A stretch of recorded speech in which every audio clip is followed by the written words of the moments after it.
Higher করেছিল তারা তাকে গ্যাংরেপ করেছিল, এইটা কিছুতে প্রমাণ হয়নি। এবং আমি যেহেতু প্রসিকিউশন থেকে আমি এটা বলেছিলাম যে হয়তো এই বিষয়টাকেও, কারণ যাদের তারা হায়ার করলো তারা এটা করবে ঠিক বিশ্বাসযোগ্য নয়, আর এই বিষয়টা প্রমাণ হয়নি। কোনো মেডিকেল টেস্ট বা না, কোনো কোনোটাই প্রমাণ সেটা আসেনি। এবং হয়তো আমি যেটা হতে পারে যে টোটাল ব্যাপারটা সাজিয়েছিল নিজেকে বা জিগোপালকে বাঁচাবাজি, এটা হতে পারে। মানে এই ধর্ষণের মামলাটার কিছু না, কোনো প্রমাণ হয়নি। এটা হয়নি। আর এর যে লয়ার, ও তো লয়ার দিতে পারিনি, ওর মানে লিগালের থেকে লয়ার 26 তারিখ বেলা 11টার সময় কোর্ট সেন্টেন্স ঘোষণা করবেন আফটার হিয়ারিং প্রসিকিউশন অ্যান্ড ওদের মানে নামটা জানেন? পুরো মুখার্জি না, থার্ড অ্যাডজান্ট ডিস্ট্রিক্ট কৌস্তব মুখার্জি। প্রেমিকের সঙ্গে ঘর বাঁধতে পথের কাটা স্বামীকে সরানোর পরিকল্পনা, খুনের সুপারিশ দিয়েছিলেন স্ত্রী। নাবালক ছেলের সাক্ষীতে 12 বছর পর দোষী সাব্যস্ত মা সহ 7 জন। পোলবা থানার পাটনা গ্রামের বাসিন্দা কৃষ্ণ পালকে গলা কেটে খুন করেন 28শে মার্চ 2012 সালে। পুলিশ যখন খবর পেয়ে তদন্তে যায়, কৃষ্ণা মালের স্ত্রী রীনা মাল পুলিশকে জানান বাড়িতে ডাকাত পড়েছিল। তাকে আর ছেলেকে হাত বেঁধে স্বামীকে খুন করে গহনা টাকা লুট করে ডাকাত দল। দুষ্কৃতীরা তাকে ধর্ষণ করে বলেও সেই সময় অভিযোগ করেছিলেন। যেহেতু বয়সটা তার থেকে বেশি এবং তার সঙ্গে রীনা মালের সঙ্গে জিগোপাল বলে একজনের অবৈধ সম্পর্ক ছিল। পোলবা থানার পুলিশ তদন্তে নেমে জিজ্ঞাসাবাদ শুরু করে। চাঞ্চল্যকর তথ্য জানতে পারে কৃষ্ণ মালের সঙ্গে তার স্ত্রী রীনা মালের বয়সের ফারাক ছিল 15 বছরের। তাদের 12 বছরের এক ছেলে রয়েছে। স্বামীর সঙ্গে সুখী ছিলেন না রীনা। বলাগড়ের জিকো পাল নামে এক যুবকের সঙ্গে প্রেমের সম্পর্ক তৈরি হয় তার। জিকো বলাগড় থেকে পোলবায় যাওয়ায় আশা করত বাইক নিয়ে। সেই প্রেমিকের সঙ্গে চুক্তি করে 5 জন দুষ্কৃতীকে সুপারিশ দেওয়া হয় কৃষ্ণকে দুনিয়া থেকে সরিয়ে দেওয়ার।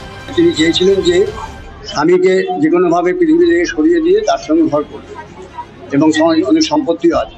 এই জন্য জিগোপাল এবং তিনি মিলে আরও যে 5 জন আসামি তাদেরকে মানে তাদের প্র্যাকটিক্যালি তারা হচ্ছে কিলার, তাদের ভাড়া করা হয়েছিল এবং তাদের ভাড়া করে নিয়ে এসে ওই ঘটনা সাজিয়ে তাকে ওই দিনকে মার্ডার করা হয়। পরিকল্পনা মাফিক ঘটনাটির দিন দুষ্কৃতীরা গভীর রাতে কৃষ্ণমালের বাড়িতে ঢোকে। দরজা খুলে দেন রীনা। ডাকাতি করতে এসে গৃহকর্তাকে খুন করে দিয়ে গেছে ডাকাতরা, এমনই পরিকল্পনা করা হয়। কিন্তু পুলিশি তদন্তে উঠে আসে চাঞ্চল্যকর তথ্য। রীনার জিকোর সঙ্গে প্রেম, তার স্বামীকে খুন সাজানো, ডাকাতি সব পরিকল্পনা জানতে পারে তদন্তকারীরা। এরপর 4 এপ্রিল একে একে অভিযুক্ত রীনা মাল, জিকো পাল, দীপঙ্কর পাল, বিশ্বজিৎ চক্রবর্তী, লক্ষ্মীকান্ত চক্রবর্তী, অভিজিৎ চক্রবর্তী, রাজা দাসকে গ্রেপ্তার করে পুলিশ।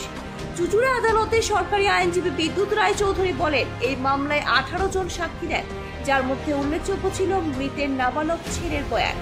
ধর্ষণের যে অভিযোগ ছিল তা মেডিকেল পরীক্ষায় প্রমাণ হয়নি। আর চুচুড়া আদালতের তৃতীয় অতিরিক্ত জেলা আদালতের বিচারক কৌস্তব মুখোপাধ্যায় 7 জনকে দোষী সাব্যস্ত করেন। আগামী 26শে জুন হবে সাজা ঘোষণা। রীনা মাল গত 13 বছর ধরেই হুগলি জেলে বন্দী। 4 জন দুষ্কৃতী এবার পুলিশের চোখে লঙ্কার গুঁড়ো দিয়ে পালিয়ে আবারও ধরা পড়ে। বর্তমানে সবাই বিভিন্ন জেলে বন্দী আছে বলে জানা যায়। এই মামলাতে মেন সাক্ষী দেয় এই ভদ্রমহিলার ছেলে, তখন তার বয়স ছিল 12 বছর, কুশল মাল। তাকে অনেক সিকিউরিটি দিয়ে কোর্টে আনা হয়েছিল এবং সে তার মায়ের বিরুদ্ধে সাক্ষী দিয়েছিল। এবং সবথেকে বড় কথা হচ্ছে মা জুডিশিয়াল ম্যাজিস্ট্রেটের কাছে, চিফ জুডিশিয়াল ম্যাজিস্ট্রেটের কাছে সে নিজের দোষ স্বীকার করেছিল।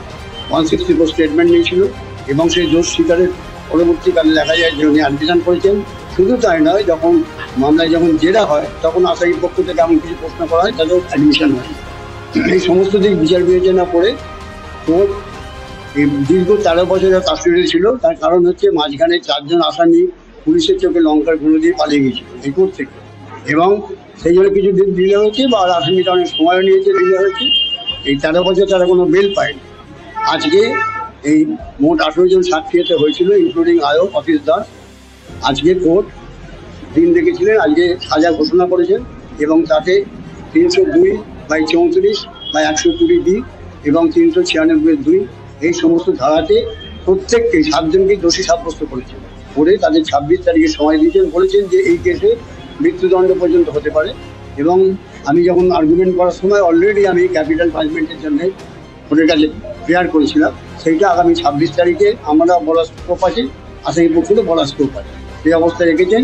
মোট যে 7 জন আসামি, তারা হচ্ছে রিনা মাল হচ্ছেন মেন, যিনি তার হাজব্যান্ডকে মারিয়েছেন। তার সঙ্গে জিকো পালের অবৈধ সম্পর্ক ছিল। তার সঙ্গে ছিলেন দীপঙ্কর পাল, লক্ষ্মীকান্ত চক্রবর্তী, বিশ্বজিৎ চক্রবর্তী, অভিজিৎ চক্রবর্তী এবং রাজা দাস। এবং এরা এখন বিভিন্ন জেলে আছে। হুগলি জেলে 3 জন আছে, বারুইপুরে আছে, দমদমে আছে। এখানে সমস্যা। ব্যুরো রিপোর্ট, নিউজ আমার বাংলা। নিউজ আমার বাংলা, বাংলার মানুষের কথা বলে।